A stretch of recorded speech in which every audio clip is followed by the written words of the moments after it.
முடி நீளமாக soft and சில்கியாக இருக்கிறதுக்கு பேக் பார்க்கலாமா? பச்சைப்பால், செம்பருத்தி இலை, கருவேப்பிலை, பனானா நல்லா சாஃப்டாக அரைச்சி எடுத்துக்கோங்க. இது ஃபில்டர் பண்ணி எடுத்து வச்சுக்கோங்க. 1 ஸ்பூன் விளக்கெண்ணெய் மிக்ஸ் பண்ணுங்க. நல்லா மிக்ஸ் பண்ணிவிட்டு தலைக்கு நல்லா அப்ளை பண்ணி விடுங்க. மசாஜ் பண்ணி விட்டுருங்க. 40 மினிட்ஸ்க்கு அப்புறமா ஹெட் வாஷ் பண்ணுங்க. ஃபஸ்ட்டு டே ஷாம்பு போடாதீங்க, செகண்ட் டே ஷாம்பு போடுங்க. வீக்லி ஒன்ஸ் ட்ரை பண்ணிக்கிட்டே இருங்க. முடி நல்லா கருமையாக வளரும்.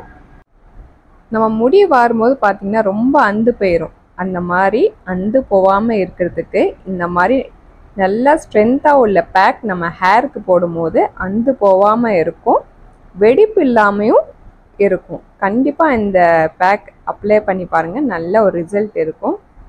Thank you friends. இந்த வீடியோ பிடிச்சிருந்தா லைக் பண்ணுங்கள், ஷேர் பண்ணுங்கள், சப்ஸ்கிரைப் பண்ணிக்கோங்க.